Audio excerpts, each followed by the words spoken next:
seseorang tersebut sejatinya tidak memperhatikan hatinya untuk Allah.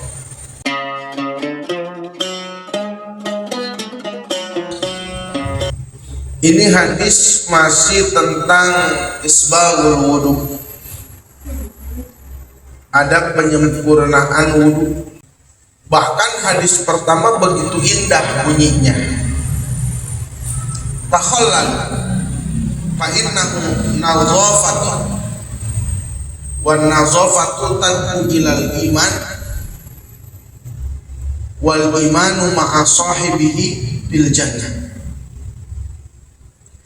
Para jamaah yang dimuliakan oleh Allah Subhanahu wa ta'ala, ada sebuah perintah, karena tidak mungkin perintah atau larangan yang dilaksanakan atau keluar daripada Rasulullah SAW itu nggak ada hikmah. Jadi sudah pasti ada hikmahnya. Jangankan tentang orang-orang yang wali Rasul, orang tua kita aja melarangnya, marahnya, perintahnya itu aja mengandung hikmah. Apalagi ini yang keluarnya dari Rasulullah SAW, pasti ada hikmah. Wa ma yantiqu anil hawa in huwa illa wahyun yuha. Berarti perintah Rasul ya perintah Allah. Walaupun nanti perintahnya itu dina patokan sunnah, walaupun larangannya itu sebatas makruh, walaupun perintahnya sebatas sunnah, menjadi hukumnya hukum sunnah, larangannya menjadi hukum makruh, tapi tetap dengan meninggalkan atau melakukan apa yang diperintahkan dan meninggalkan apa yang dilarang, pasti ada hikmah tersendiri. Coba sedikit kita kuat. Mohon maaf, ini bisa disebut ya, mohon maaf, hadisnya masih senada semua. Ada ancaman bagi orang yang tidak perhatian terhadap isbaghul wudu. Ada perintah dan menunjukkan hikmah besar bagi orang yang isbaghul wudu.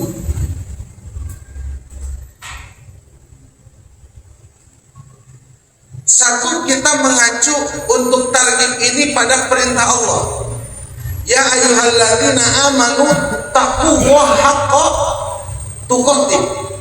Hai orang yang beriman, bertakwalah engkau kepada Allah dengan sebenar-benarnya takwa. Enggak pandang bulu, enggak pandang capek, enggak pandang letih. Asal ini bentuk ketakwaan, saya akan laksanakan sekuat tenaga. Kalau tenaga udah nggak kuat, baru pakai ayat yang lain, Mas Tanto. Karena kan kita selalu ingin melakukan tapi tidak mampu, dihadirkan dengan kerasa tidak mampu, iya kan? Rasa tidak mampu itu ada kan akhirnya. Makanya nanti dalam agama selalu ada solusi bagi orang-orang yang tidak mampu. Ada wanita ingin jihad, datang kepada Rasul. Ingin jihad saya Rasul. Apa jawaban Rasul?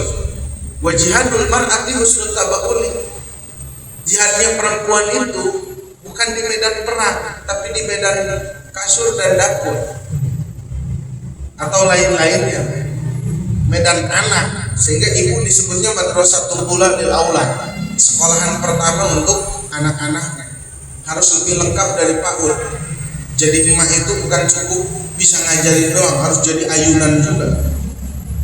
PAUD kan kalau yang lengkap ada ayunan, al-prosodan apa. Makanya emak-emak kita zaman dulu, kita ayunan di emak kita, kita prosodan di emak kita.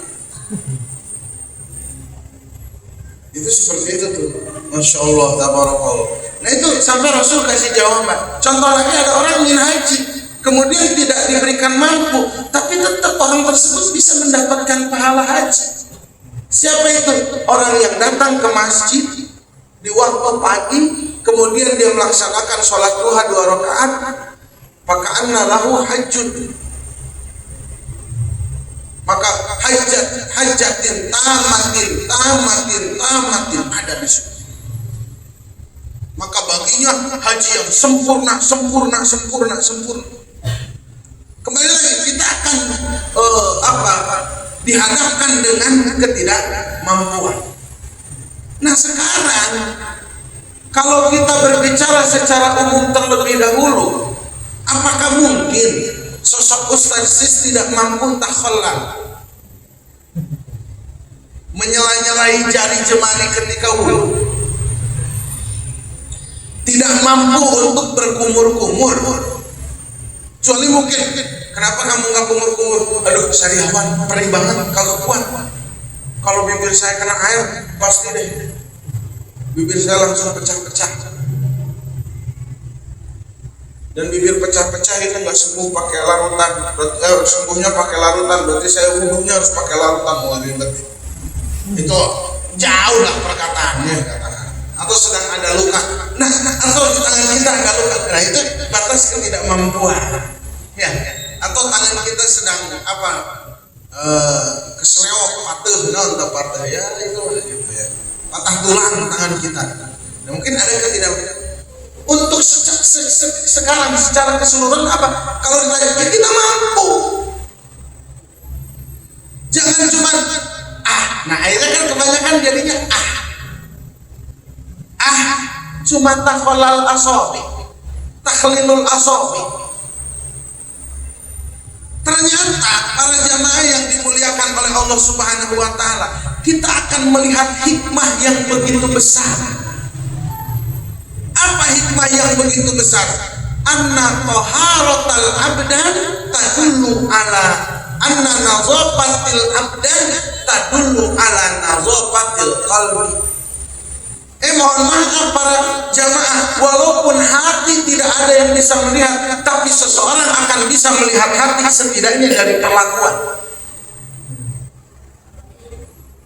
Sampai ada kok zaman sekarang ada namanya ahli psikologi, bisa melihat orang dari raut wajah. Bibirna rada jebleh, saya tik osok ngomongkeun batur ieu. Tarimaan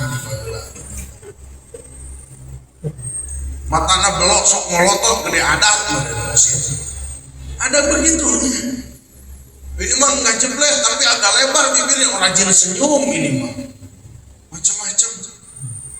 Ada yang wajahnya sering bergemetaran. Oh ini mah sering menutupi luka dengan sendiri. Sampai ada seperti itu, ada titik-titik psikologinya gitu, masya Allah. Lah orang juga kadang-kadang bisa dinilai dari jerawat. Jerawatan lagi kangen ya. Kan kadang-kadang ekos gitu. Cuma lu amat jerawat sawa itu di kangenan lain dia mulai kangen penyakit tolong. Makanya nawe itu setara si banget bisa. Nah, kembali lagi para jamaah yang dimuliakan oleh Allah Subhanahu wa taala. Banyak lah. Begitu ya. Maka taharatul abdan, ainazafatul abdan, bersihnya tubuh akan menunjukkan kepada bersihnya hati. Ini secara umum terlebih dahulu. Secara umum. Contoh, bersihnya hati kita terhadap guru kita akan nampak di wajah kita. Kadar pengagungan kita terhadap guru kita akan nampak. Sampai guru kan macam-macam. Ada orang katanya, saya mah kagak berani merokok depan guru. Apa? Saya menghormati. Sedangkan gurunya pengen dia merokok depan gurunya. Beda ini urusan dia.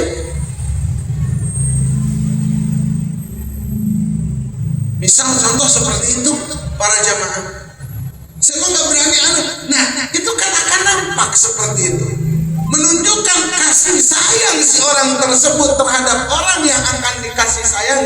Dia akan melakukan secara fisik dan memperlihatkan itu tersebut kepada yang disayang. Dan menunjukkan hal apa? Ini kita berbicara secara umum.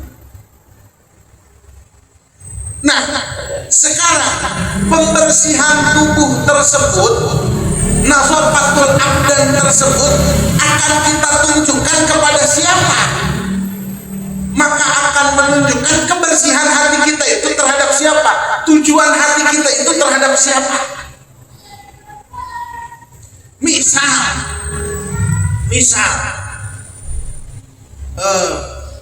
Mang Farhan itu saat pemajikannya apa ayah gitu ya gitu, saya senang deh kalau ayah pakai parfum ini, berarti dia akan menggunakan parfum itu kan di luar, tapi menunjukkan keiyahan untuk mengiyahkan hal tersebut.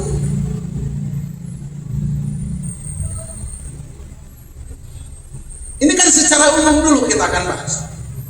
Nah, bagaimana kiranya dari hal-hal terkecil yang menjadi perintah Allah dan Rasulnya kita perhatikan daripada toharatul abdan, berarti ini akan menunjukkan kepada toharatul qulub kita. Contoh kecil, lu ngapa pakai parfum itu? Suruh bini gua.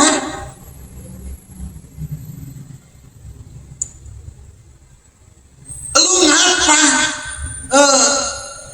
mobil lu begini? Suruh guru gua. Berarti kan memang hatinya sudah bersih terhadap gurunya. Sekarang ditanya lagi, lu kenapa? Kamu kenapa pakai wudu itu sampai taholal? Sedangkan taholal itu bukan tahlilul asobi, itu bukan qadril wajib, terkecuali di tangannya memang ada kotoran yang menghalangi air wudu masuk ke situ sehingga wajib tahlilul asobi. Ditanya kenapa? Oh iya, saya memperhatikan setiap detail perintah Allah dan Rasulnya.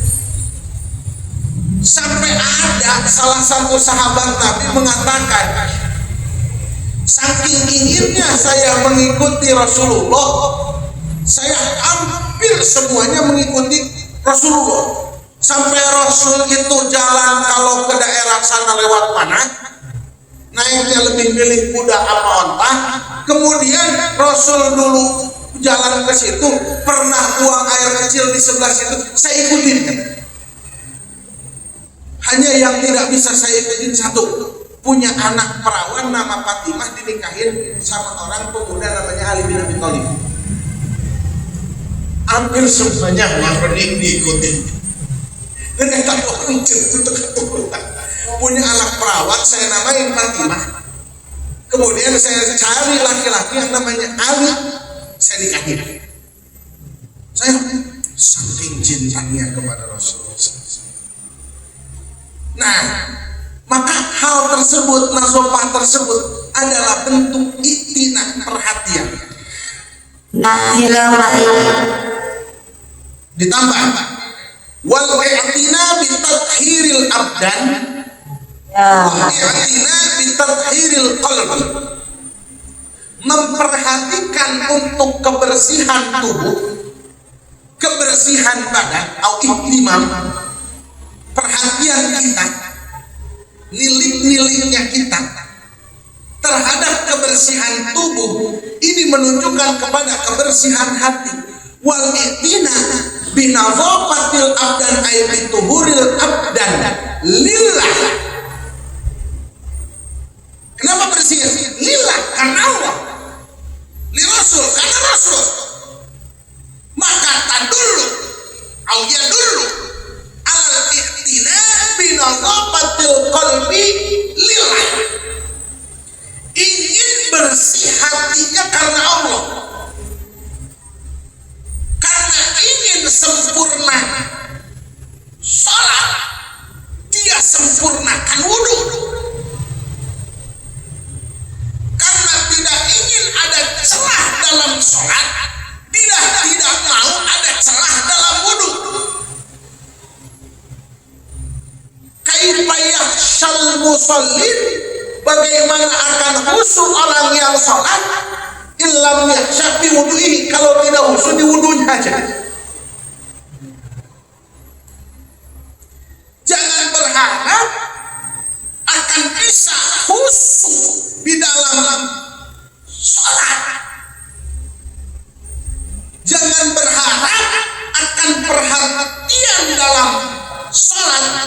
kalau tidak ada perhatian dalam wudu. Coba contoh deh yang lebih dinas, ya, yang lebih dinas. Ada lurah dipanggil sama presiden, lurah sebogor dipanggil sama presiden. Udah pasti dari rumah dia udah siap, dari rumah dia udah rapi, dari rumah dia udah bersih. Mohon maaf, yang tidak siap dan tidak rapi dari rumahnya jangan berharap akan rapi dan siap ketika bertemu dengan presiden. Maka pantas kita memperhatikan hal anggota tubuh ada yang ada di luar nih.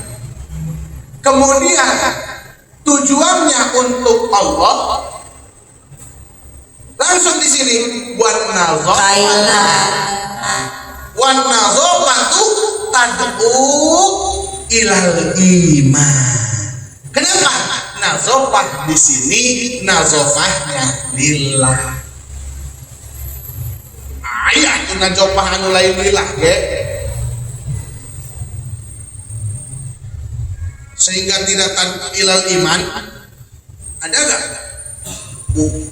Rambutnya disisir, rapi, pakai minyak wangi, serot, terus segala macam, rapi. Ya gak Ustaz? Ternyata ilmu Ustaz mau ditanya, mana Ustaz? Kemarin ada jamaah, lakinya udah meninggal 2 tahun yang lalu, mau konsultasi masalah nafkah. Masya Allah, saya rela bantu yatimnya aja dah gitu. Ya bisa. So banyak kan nazofah tapi laisa lillah. Tapi kalau tahalal ini sudah pasti nazofahnya nazofah lillah. Maka ada mul'itina. Balik lagi, ini sekarang wujudul i'tina, adanya i'tina terhadap perhatian tentang nazofatul abdan. Maka kalau dibalik bil aksi, ada mul'itina bina bitanzibil abdan atau binazofatil abdan, berarti ada mul'itina binazofatil qalbi. Kebayang nggak? Nggak memperhatikan diri untuk Allah, nggak memperhatikan badan untuk Allah, maka seseorang tersebut sejatinya tidak memperhatikan hatinya untuk Allah. Maka pantas larangannya begitu jelas. Wailul lil aqab. Celaka nih yang kagak sempurna wudunya, yang kagak baik wudunya, yang gak ini dan gak itu. Celaka. Kenapa bisa sampai celaka? Para jamaah yang dimuliakan oleh Allah Subhanahu wa Ta'ala, karena tadi tidak memperhatikan tentang iktina, tentang tathiril abdan anu lillahi ta'ala. Jadi sejatinya bukan dia tidak memperhatikan wudu, tapi tidak memperhatikan perintah dan larangan dari Allah. Wajah gak ada ancaman. Wajah. Walaupun itu bentuknya sunnah, walaupun itu bentuknya larangan, jadi makruh seperti itu. Lama kelamaan tidak adanya perhatian terhadap Allah di dalam hati, lebih Allah dinatan. Allah Maha ada, Allah Maha ada. Cuman kita yang suka menghilangkan Allah. Maka sampai ada yang mengatakan Tuhan itu sama antara ada dan tiada. Adanya saat kita sengsara, tiada saat kita senang. Beliau sedih lagi kena masalah. Ya Allah, ada kali tahu.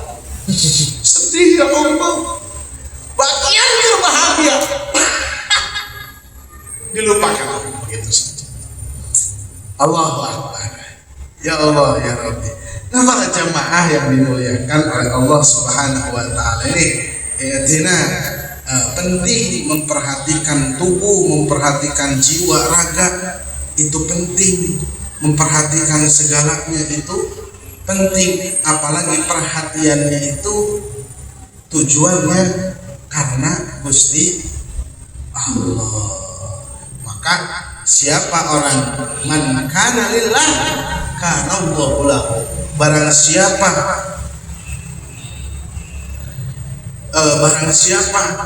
yang hidupnya karena Allah, maka Allah akan selalu ada buat dia. Apapun itu kita jadikan tujuan kita Allah Subhanahu wa ta'ala. Amin ya Allah ya Rabbal alamin. Para jamaah yang dimuliakan oleh Allah Subhanahu wa ta'ala, mudah-mudahan ada manfaat barokahnya jadi asbab hidayah untuk kita semua, dan menjadikan kesemangatan kita dalam memperhatikan dari hal-hal yang terkecil sampai hal-hal yang terbesar. Targib bi kalimatin yaquluhunna ba'da wudu wallahu a'lam.